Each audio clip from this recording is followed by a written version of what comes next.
I don't remember everything from high school. I won't remember most of what I read.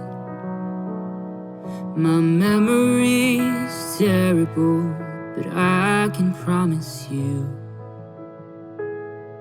I'll never forget you, my love. I can't recall what I had for breakfast, or the name of the film we saw last night. A million things I'll forget, but one thing I know, I'll never forget you, my Something to smile about from John, honestly, I think would be his smile. How he always lit up a room. Anything that he was doing, really, he always had a smile. He had a little dimple in the corner of his smile there, and he looked at you and just give you that smile. And as soon as he did that, his smile lit you up, because you know that personality in behind that smile was a very genuine, caring young man. So every year you get that one student who was like Jonathan, who made my job so enjoyable.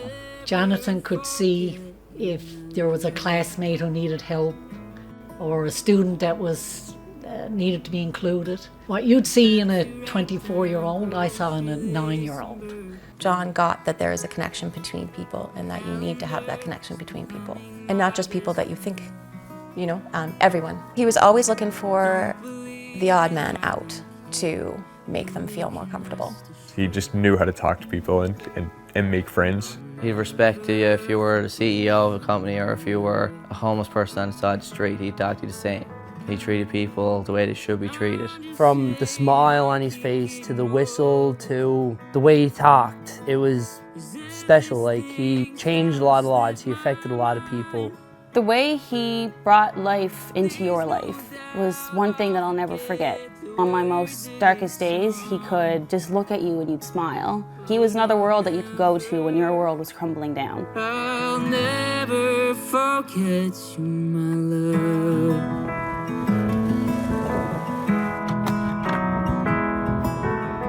I'd want to tell him that, you know, I miss him. We all miss him. Yeah, I just tell him I miss him, man. I wish he was still here, and, you know, I was so looking forward to all the stuff he had going on, you know. I miss my friend, right? Like, you know, I wish it never happened. It did. I said everything that I needed to say to John. The last time I saw him, he knew that I was very proud of him. And he said the same about me, which I needed to hear at that moment. He was our world, and he was important to us. I need everybody to remember him. He impacted a lot of lives, and we miss him. There's no doubt I'll forget the words of this song, but I'll never forget you, my love.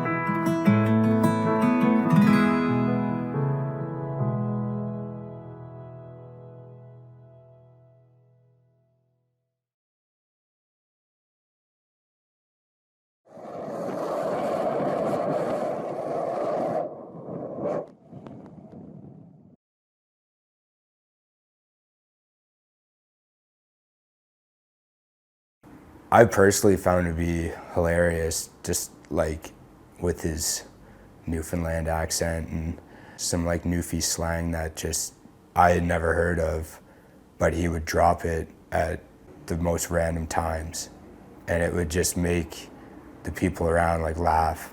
Just little sayings he had, you know, like if someone was going fast, quick pace, he'd say like running around like a rat on acid, or just like little things like that, right? Like little sayings he'd have. A lot of the mainlanders up here, like they would just kind of stop and shake their head and say like, what are they talking about, right? Like, He was unapologetically himself no matter what. His whistle was like one of the things that always sticks out, is to the way he danced at a party. He was all go, never stopping. It's like he was always on wheels all the time.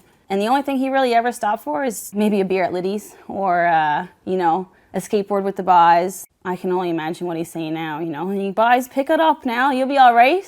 And the elbow you in the shoulder, you know, give you a little smack. Yeah. John, yeah, with the cookies, yeah. He just loved cookies and sweets. He wouldn't get them in the morning in camp because he didn't want to be unhealthy. You have to go around different places looking, different people. He had his sources to go to get cookies. He was trying to eat healthy and, you know, he was going to the gym and stuff, but then halfway through the day or in the afternoon, he would want cookies. So he would find them one way or another. So I guess if he got them off somebody else, he didn't feel guilty about it. He explained how his mother always had made homemade cookies for him and that he just couldn't stop. Guess that was just a reference back to home for him again.